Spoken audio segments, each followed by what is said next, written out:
मुकद्दर को जगाना चाहता हूँ, मदीना में भी जाना चाहता हूँ। हमारे चैनल से जुड़ने के लिए YouTube पर निदान नेटवर्क को सब्सक्राइब करें। सरकारे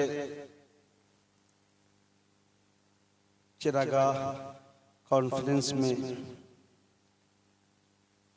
सरप्रस्त की हैसियत से जलवा अफरोज हज़रत अल्लामा मौलाना मुफ्ती तय्यब हुसैन अमजदी साहब क़िबला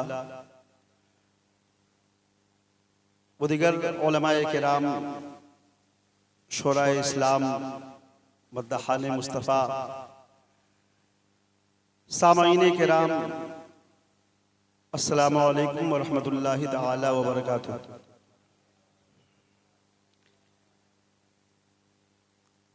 अल्हम्दुलिल्लाह अल्हम्दुलिल्लाहिल हन्नानिल मन्नान वस्सलातु वस्सलाम अला सय्यिदिना मुहम्मदिल मुस्तफ़ा साहिबिल कुरान, अम्मा बाद फ़क़द क़ाल अल्लाहु तबारक व तआला फ़िल क़ुरआनिल मजीद वल फ़ुरक़ानिल हमीद फ़अऊज़ु बिल्लाहि मिनश शैतानिर रजीम बिस्मिल्लाहिर रहमानिर रहीम उलाइका कतबा फ़ी क़ुलूबिहिमुल ईमान सदक़ल्लाहुल अज़ीम। आइए हमारा बिला ताख़ीर मोहब्बत सरकार में डूबकर दुरूद पाक का नजराना पेश करें। अल्लाहुम्मा सल्ली अला सय्यदना शफीना हबीबना मौलाना मुहम्मदिन बारिक वसल्लिम सल्लु अलैहि सलातुन व सलामुन अलैका या रसूलल्लाह सल्लल्लाहु तआला अलैहि वसल्लम।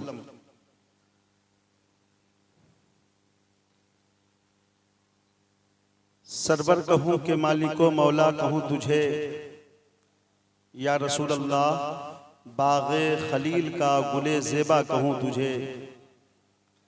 तेरे तो ऐब वस्फ़े तनाही से हैं बरी, हैरान हूँ मेरे शाह मैं क्या क्या कहूँ तुझे। लेकिन रज़ा ने ख़त्म सुखन इस पे कर दिया कि खालिक का बंदा खल्क़ का आका कहूँ तुझे। हज़रात, आज के इस कॉन्फ्रेंस में समस्तीपुर ही नहीं बल्कि पूरे हिंदुस्तान से कमेटी के सदर, सेक्रेटरी और दीगर मेंबरान ने उलमाए अहले सुन्नत का नूरानी काफिला को उतारा है। मैं सिर्फ और सिर्फ नकीब की हैसियत से आपकी बारगाह में चंद जुमले पेश करके रुखसत हो जाऊंगा। हज़रत अल्लामा मौलाना उल्फत हुसैन नूरी साहब ये बहुत बड़े शायर हैं, यकीनन शायर हैं। शायर उसे कहते हैं जो खुद से शायरी करता, समझ रहे हैं। और बेशुमार मौके पर इनसे हमारी मुलाकात है। और कायदे अहले सुन्नत हज़रत अल्लामा मौलाना नौशाद रज़वी साहब क़िबला तशरीफ रखते हैं। मैं नहीं जानता था, लेकिन आज चतुर्वेदी महान ने इस बात का इसी स्टेज से ऐलान किया है, तो इंशाअल्लाह ताला अब मौलाना नौशाद रज़वी जैसा आलिम जो अपने कौम के हर दर्द को महसूस करता, चाहे वो दीनी काम हो या आपका कोई दुनियावी मसला हो, वो उस आदमी तक आपको पहुंचा देते हैं जहां से आपका काम बनने वाला है। और उस कड़ी में मैं भी शामिल हूं। मुझ तक तो जरूर आवाज ये पहुंचाते हैं और मैं आगे तक आवाज को पहुंचाता हूं। तो ये यकीनन समस्तीपुर में अगर कोई कायदे अहले सुन्नत कहलाने का हक रखता है तो आज की तारीख में मौलाना नौशाद रज़वी साहब किबला है। जरा जोर से बोल दीजिए। अरे भाई आप तायद करते हैं कि नहीं करते हैं? कोई आसमान से टपकता नहीं है। अगर कोई आलिम बनता है तो मुश्फिक उस्ताद के करम से, कोई पीर बनता है, सरकारे चिरागा बनता है तो किसी मुर्शिद की जूती को सीधी करने की बरकत से बनता है। और कोई मुबल्लिग बनता है तो दीन की खिदमत की वजह से, और कोई मुफ्ती बनता है तो फिक़ा उसूल को जानने की बुनियाद पर बनता है। जिस मसले को हम बगैर किताब देखे न बोल सकते हैं न लिख सकते हैं, वो अल्लामा मुफ्ती तैयब अली रिजवी को यह हक हासिल है, अमजदी को यह हक हासिल है कि बरसरे स्टेज अभी इसी वक्त शरीयत के किसी मामले में फैसला ले सकते।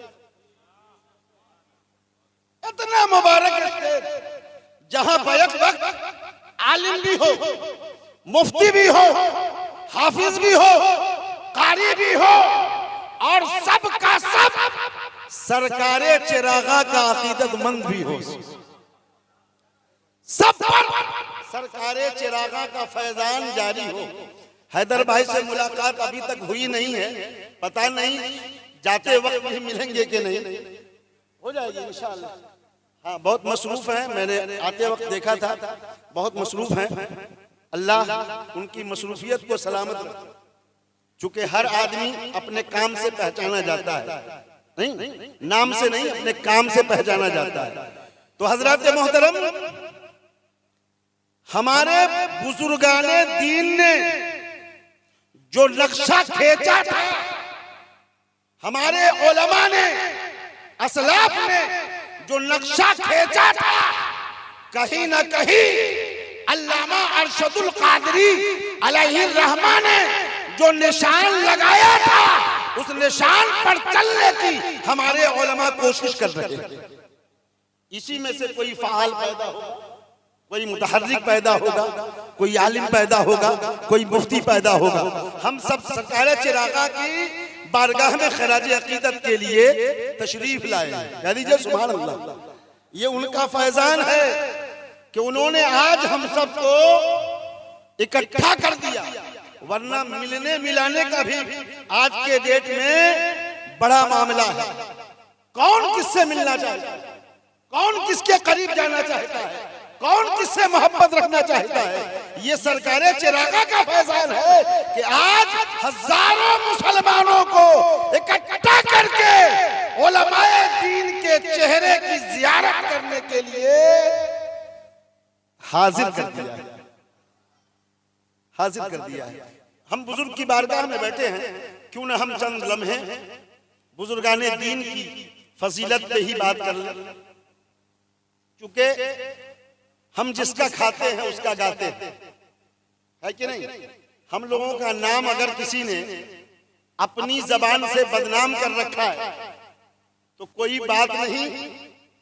हुजूर मुहद्दिसे आजम हिंद फरमाते हैं कि बदनामी इश्क में इज्जत, रुसवाई निशाने से आदत है। मैं रिंदे सराबा क्यों न बनूं तो सैयद मेरा नाम है। आवारे पूछे यार तो है, रुसवाए सरे बाजार तो है, नाकामे मोहब्बत भी हमसे सच पूछिए तो नाकाम। हजरात, बगैर वसीले किसी को कभी न कुछ मिला था और न कुछ मिलेगा, इसको याद रखिए। बुजुर्गान दिन की बारगाह में आने का मतलब ये नहीं कि हम सिर्फ अपने मफाद की खातिर उनसे मांगे, बल्कि दर्स इबरत भी हासिल करें कि ये मकाम अगर आपको मिला है हुजूर, तो गदाई का सदका मुझे भी अता कर दीजिए। मेरी जिंदगी में भी नमाज शामिल हो जाए, मेरी जिंदगी में भी रोजे शामिल हो जाए, मेरी जिंदगी में भी शरीयत मुस्तफा के अरकान शामिल हो जाए, ताकि जिस तरह अल्लाह ने आपको अपना मुकर्रब बंदा चुन लिया, आपके सदके अल्लाह मुझे भी मुकर्रब बना। ये औरतें बैठी हैं, माए बहनें बैठी हैं। हजरत रबिया बसरिया रहमतुल्लाह ताला अलैहा का नाम आपने सुना हो। वो अल्लाह की वलिया हैं। उनकी जिंदगी का मेयार क्या था? उन्होंने पेट भर कभी खाया नहीं और मुकम्मल नींद कभी सोया नहीं। जो पेट भर खा ले उसे मुकम्मल नींद सोना पड़ेगा, और उन्होंने पेट भर खाया ही नहीं, मुकम्मल नींद सोया नहीं। हर लम्हा अल्लाह रब्बुल इज्जत की इबादत और रियाजत में उनका गुजरता था। जब नींद आने लगती तो वो तफरीह करने लगती और अपने नफ्स को समझाती कि दुनिया में काम कर ले, ये दुनिया का सोना भी कोई सोना है। फुर्सत से कब्र में सोएंगे, कह दीजिए सुभान अल्लाह। फुर्सत से कब्र में सोएंगे। उनकी बारगाह में आने वाला कोई भी आया तो मायूस नहीं लौटा। एक चोर भी आ गया, पढ़ा लिखा चोर।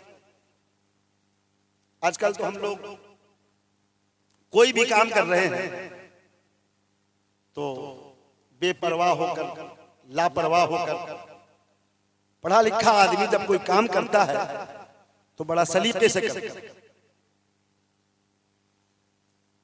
हजरत रबिया बसरिया के पास था क्या? चोर एक टूटा कटोरा था, एक वजू के लिए लोटा था, जरूरत के चंद सामान थे, टूटी चटाई उनका बिस्तर था। कभी उन्होंने चटाई पे बिस्तर नहीं लगाया और सर के नीचे तकिया नहीं लगाया। सुभान अल्लाह। विलायत ऐसे नहीं मिलती। विलायत के लिए दुनिया को खैराबाद कहना पड़ता है, दुनिया की रंगीनियत से ताइब होना पड़ता है, दुनिया की मोहब्बतों से निकलना पड़ता है। मकसद क्या था उनका? मकसद ये था कि जो शहंशाहे दो आलम है, उनका आलम ये था कि आप खजूर की चटाई पे शाल के तकिया पर आराम फरमाते। रबिया, तू तो उनकी बारगाह की कनीज हो, तुम्हें बिस्तर चाहिए, ये मुमकिन नहीं। चोर आ गया, घर में देखा कुछ नहीं है, कुछ नहीं है, लौट रहा था। रबिया बसरिया सोती नहीं थी, जगी थी, घर अंधेरा था, जगी थी। चोर लौटने लगा, कहा कि सुन, कहां जा रहे हो? कहा आया था चोरी करने, मगर घर में तो कुछ सामान है ही नहीं, मैं चोरी क्या करूं? कहा कि मेरी बारगाह में जो आता है वो खाली हाथ नहीं जाता। तुम जिस नीयत से आए हो, तुम्हारी नीयत को पूरी की जाएगी, तुम्हारे मंशे का ख्याल रखा जाएगा। तुम जिस मकसद से आए हो, तुम्हें मकसद में कामयाब करके भेजा जाएगा। तो उसने कहा कि आपके घर में है क्या कि मैं मकसद में कामयाब हो जाऊं? फरमाती हैं कि वो लोटा है। कहा हाँ लोटा है। कहा लोटे में पानी डाल के वजू कर ले, और वजू करने के बाद मेरे घर में आ। हजरत मोहतरम, उसने लोटे लिए, पानी लिया, वजू किया। आपने फरमाया कि चल अल्लाह की बारगाह में सजदा रेज़ हो जा, कुछ तो नहीं दूंगी मगर ये लोटा जिसमें वजू किया है वो तेरा हो जाएगा। हज़रत मोहतरम लोटे से वजू किया, आ गया मुसल्ले पर, अब नमाज पढ़ने लगा। आया था, चोर कब आता है? जब दुनिया सो जाती है और पहली नींद में आदमी होता है तब वो डाका डालता है, उसी वक्त आया था। मगर मुसल्ले पे जैसे खड़ा हुआ, हजरत राबिया बसरिया ने बारगाहे इलाही में हाथ को फैला दी और अर्ज करती हैं, परवरदिगारे आलम, आने वाला चोर था, मैंने तेरी बारगाह में खड़ा कर दिया है और मैंने वादा किया है कि मेरी बारगाह से कोई खाली नहीं लौटता। मौला, खड़ा करने का काम मैंने किया है और इसे कबूल करने का काम तू कर ले, तू इसे कबूल फरमा ले मेरे माबूद। हजरत रबिया बसरिया की दुआ बारगाहे खुदाबंदी में कबूल हो गई। अब वो नमाज पढ़ता रहा, पढ़ता रहा, पढ़ता रहा। गोया के उस नमाज में इतना मजा आया कि जिंदगी में कभी उतना मजा उसे नहीं आया था। हजरत मोहतरम, अब सुबह की सफेदी नमूदार हो गई, अजान हो रही है। हजरत मोहतरम, जब हजरत राबिया बसरिया ने उससे पूछा कि अब बता तेरी कैफियत क्या है, कहा कि ओ रबिया बसरिया, आया था चोरी करने, मगर आपकी मोहब्बत ने रब्बे कायनात से हमारा रिश्ता जोड़ दिया है। मैं रब्बे कायनात का हो चुका हूँ, मेरा रब हो चुका है, इसलिए मैं तौबा करता हूँ चोरी से, तौबा करता हूँ तमाम बुराइयों से, आप तौबा करा दीजिए। हजरत रबिया ने तौबा कराया और आने वाला चोर वली कामिल बन के लौट गया। हजरत रबिया ने रब की बारगाह में इस्तिगासा पेश किया कि मौला, जब उस चोर बंदे के बारे में मैंने तुझसे कहा तो तूने एक लम्हे में मान लिया और मैं जिंदगी भर तुझसे मांगती हूँ। मौला, तूने मुझे क्या अता किया? मैं जिंदगी भर तुझसे मांगती हूँ, तूने मुझे क्या अता किया? हजरत मोहतरम, वलियों की बारगाह में आप आए तो सिर्फ इस मकसद से नहीं आए कि वली हमें दौलत दे देंगे, वली हमें बेटा बेटी दे देंगे, वली हमें मकान दुकान का इंतजाम करा देंगे, बल्कि वलियों की बारगाह में आए तो इस्तिगासा पेश करें कि अल्लाह के वली, जिस तरह आपका ईमान कामिल था, उसी तरह रब की बारगाह में मेरे लिए भी दुआ फरमा दीजिए कि मेरा रब अपने महबूब के सदके मेरे ईमान को भी कामिल फरमा दे। हजरत मोहतरम, एक बात कह के रुखसत होना चाहता हूँ, वक्त नहीं है वरना मैं थोड़ी देर और बोलता। बड़े बड़े उलमाए किराम यहाँ तशरीफ फरमा हैं और भी आएंगे और आ चुके हैं। बहुत उम्दा जलसा है, आपको तादेर यहाँ रहना है और सलातो सलाम के बाद ही यहाँ से रुखसत होना है। मौलाना नौशाद रज़वी साहब किबला जो मदरसा चलाते हैं, दारुल उलूम गरीब नवाज नाम है उसका, सुभान अल्लाह। और उस मदरसे में भी जलसा है, देखिए इश्तिहार हर तरफ टंगा हुआ है, जिधर देखिएगा गरीब नवाज कॉन्फ्रेंस, गरीब नवाज कॉन्फ्रेंस। ये जलसा कब है मालूम है? 22 फरवरी को है। कब है? अरे जोर से बोलिए, कब है? 22 फरवरी को है। तो 22 फरवरी को आप खुद भी जाएं, अपने बच्चों को भी साथ ले जाएं, अपनी माँ और बहनों को इस नियत से ले जाएं कि वो जलसे में जाएं तो अल्लामा मौलाना की तकरीर को सुनकर दरसे इबरत हासिल करके घर आए, ताकि हमारे घर का माहौल और मिजाज बदलेगा। एक बात और कह दूं कि आप अपने बच्चों की तालीम पर जोर दें। अगर आपके बच्चे पढ़ेंगे तो हर मैदान में इंशाअल्लाह आगे बढ़ेंगे। समझ रहे हैं? आपके बच्चे पढ़ेंगे। क्या नाम है आपका? क्या नाम है भैया? अच्छा, मदन ठाकुर जी। देखिए कितनी मोहब्बत करते हैं ये उलमाए किराम से। अल्लाह तबारक व तआला इस मोहब्बत के तुफैल इन्हें ईमान की रोशनी और हिदायत का नूर अता फरमाए। कहीं जोर से बोलिए ना आमीन। ये तो बारगाह है ना, यहाँ से जो दुआ मांगी जाएगी फौरन वसीले से दुआ कबूल हो जाएगी इंशाअल्लाह। अल्लाह हमारे तमाम उलमा को सलामत रखे। आप अपने बच्चों को पढ़ाएं। जब आपके बच्चे पढ़ेंगे तब आपके लिए, आपके बच्चों के लिए कहीं लड़ा जाएगा, कहीं आवाज उठाई जाएगी, आवाज बुलंद की जाएगी। जब आपके बच्चे पढ़ेंगे तो आप भी पढ़ेंगे और आपकी नस्ल भी आबाद होगी। अस्सलामु अलैकुम व रहमतुल्लाहि व बरकातहू।